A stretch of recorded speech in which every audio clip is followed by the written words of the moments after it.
beautiful green pasture covered with juicy grass in the year 2050. Don't ask me how I got a picture from the year 2050. I did. I know people. It's a great place to graze cows, actually. But where are they? For 10,000 years, we've been using animals to produce food for us humans. We've increased the scale to enormous heights, and we've reduced the cost to a level where more and more of us can afford to buy all those delicious and precious products. They're great products. We've done well, we've done great, but it comes at a cost we can no longer afford. We need change. And technology is providing us with answers. Let me focus in a little bit on one of those products, meat. A nutritious and, above all, delicious product, at least for about 96% of our population. But also a product that is very inefficient to produce. And its consumption and ditto production have gone up so high by now that meat production is actually one of the biggest contributors to global warming. You may remember this guy. He stated in 2015 that climate change is actually the biggest threat facing future generations. Him and the World Economic Forum and FAO and just about every climate scientist. And there's more. There are animal welfare issues and pollution issues. These are mainly associated with high concentrations of animal. There are issues with deforestation, which is done for feed production.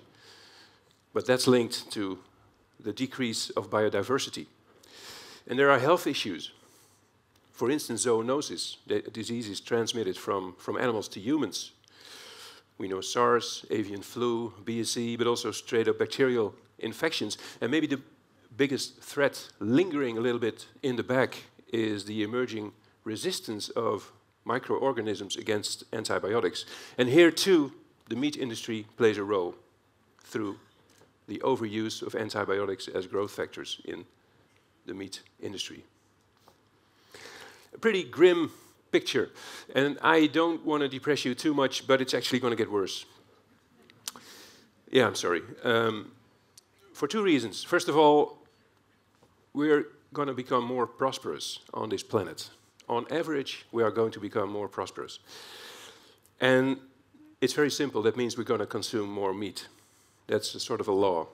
More money means more meat. Also, there's going to be much, much, much more of us in the year 2040, 2050. And those two factors combined lead me to the conclusion that this is not just an ethical or a moral problem, it's actually a practical problem. It's just not going to fit. It's just not going to fit on this one planet. We don't have the land to do all this. So,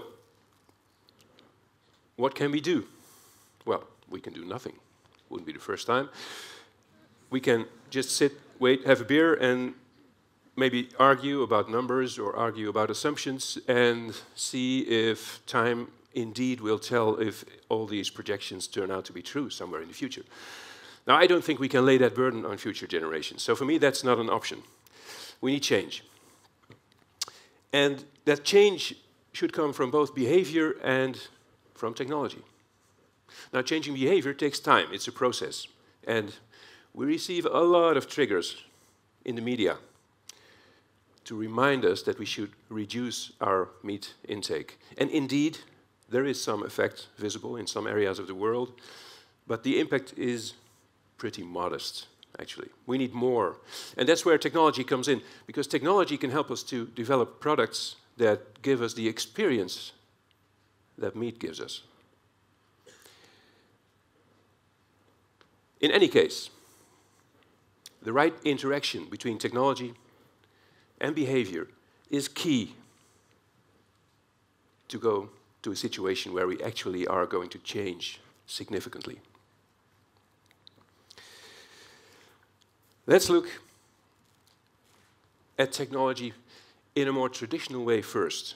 We all know the meat substitutes. They have actually come a long way since the 70s, the 80s, when they were introduced.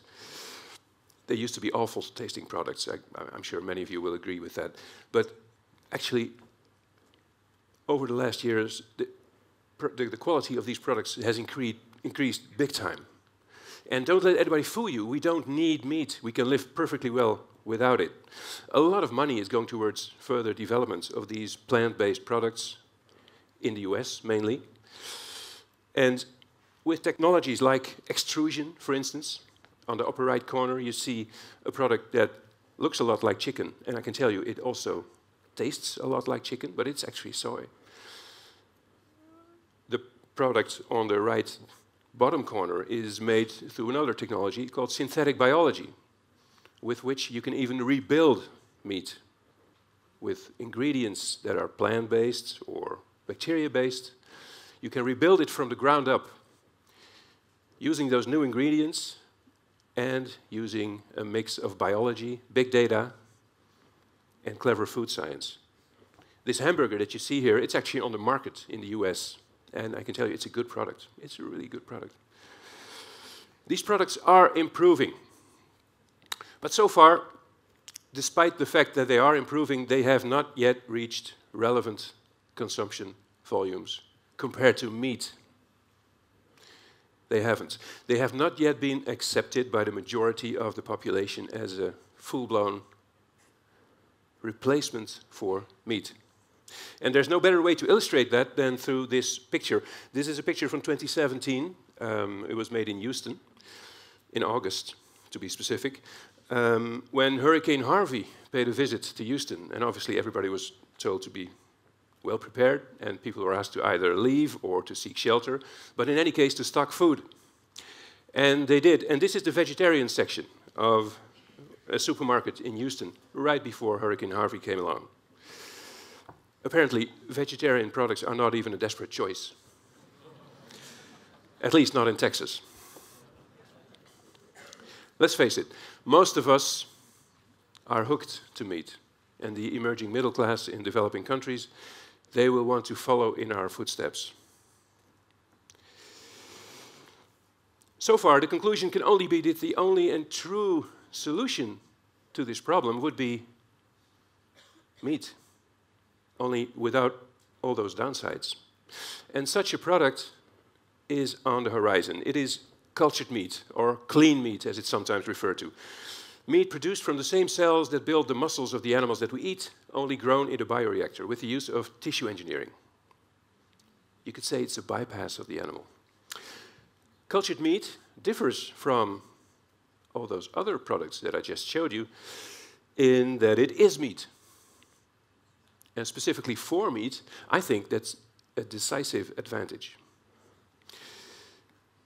Winston Churchill was, funny enough, the first one to mention the whole concept of culturing meat. He wrote a book in the 1930s, a long time ago.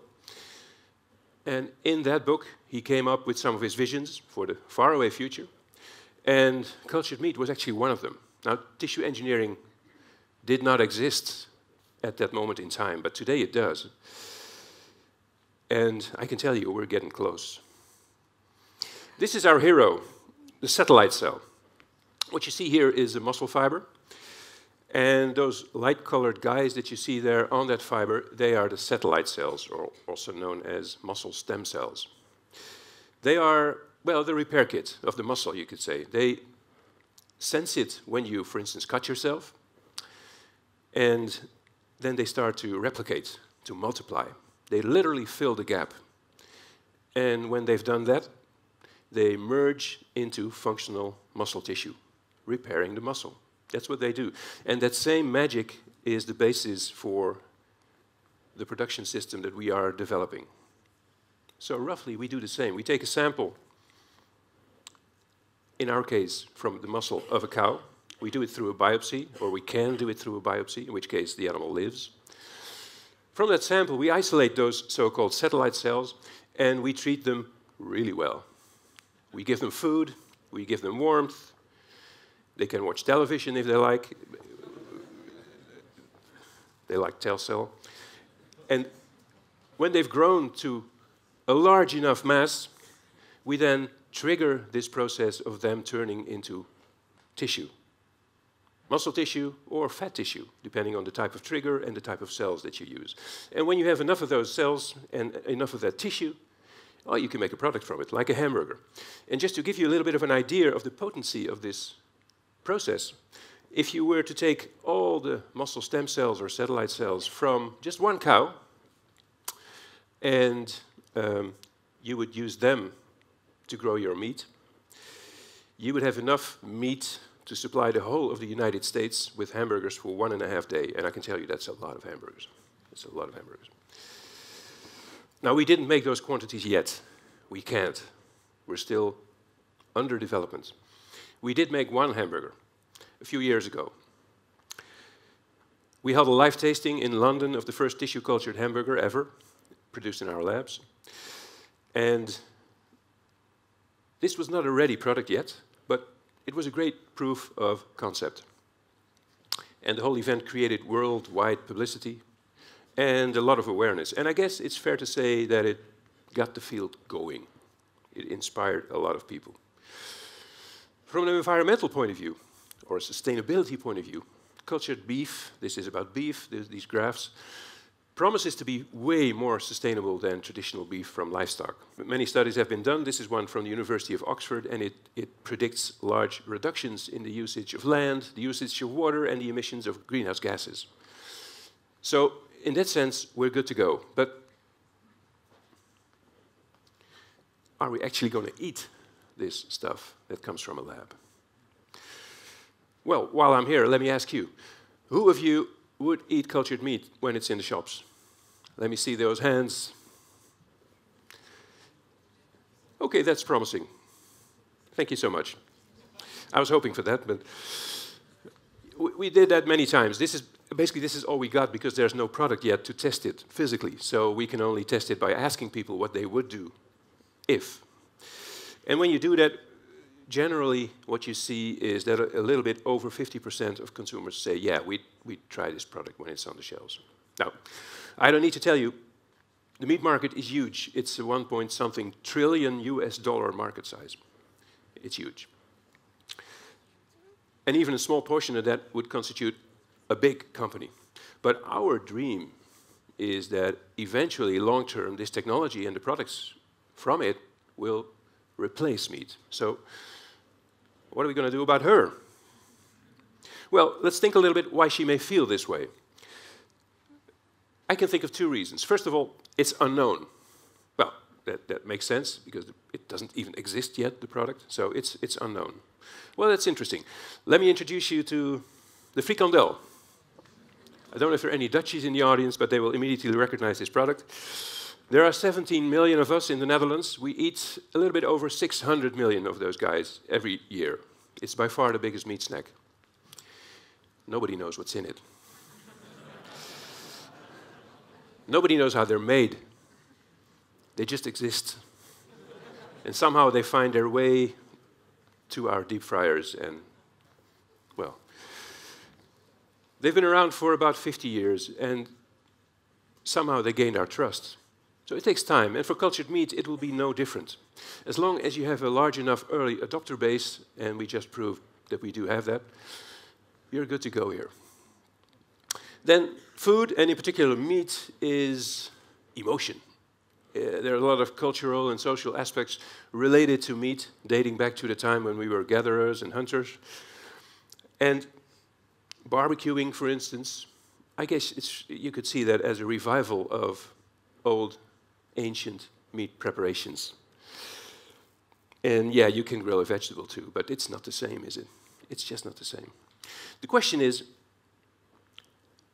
how is cultured meat going to take over this role of meat at all? To be honest, I don't have an immediate answer.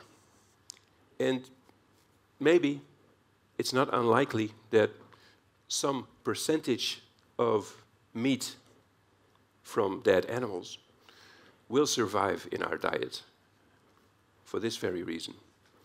We'll see. And what we'll also see is a product coming to the market at some point. Because this is all very well, but when are we, I guess you're wondering, when are we going to see something popping up in our restaurants or what have you? Well, there are several companies in this field, and all of them have sort of a similar timing. 3 years from today, it's realistic that the first introduction in the market is going to happen. 3 years from today. From then on, the technology will spread both physically through products as well as through all sorts of licensing operations. But key in this follow-up period is upscaling. We need to upscale the process, and we need to upscale the production of the food that we give to the cells. This is key to get the price to a level that is suitable for retail. And if you twist my arm and you ask me, when is this product going to be widely available in retail? I don't know, but I guess it's going to be closer to 10 than to 5 years from today. Meat is not the only product from animals, as you very well know. And as such, it's not the only product associated with all those issues that I shared with you. And ours is not the only technology that's in this field. Actually, tissue engineering is just one of the technologies that's part of a transition that's going to take place in the next decades. For 10,000 years, we've understood how we need to keep animals to produce food for us. And all that time, we've been improving their productivity, to this day, using advanced technology, but it's incremental, so not enough, and it still relies on the animal. Now, we're starting to understand how those systems work on a cell level. And we're more and more capable of isolating those cell production systems from the animal and bringing them into a separate system and controlling them into a separate system, running them outside of the animal, using technology. Meat, dairy, eggs, leather, these are all products that will become available from an emerging technology platform called cellular agriculture. 10, 15 years from today, milk will no longer have to come from a cow. And I mean real milk, not some fake stuff. Most of the eggs will no longer have to come from chickens.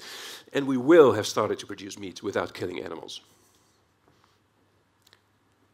A future in which I can enjoy all those great products with my friends and not worry about the environmental impact of my food or about the animal welfare impact of my food. That's the future I very much look forward to. Thank you.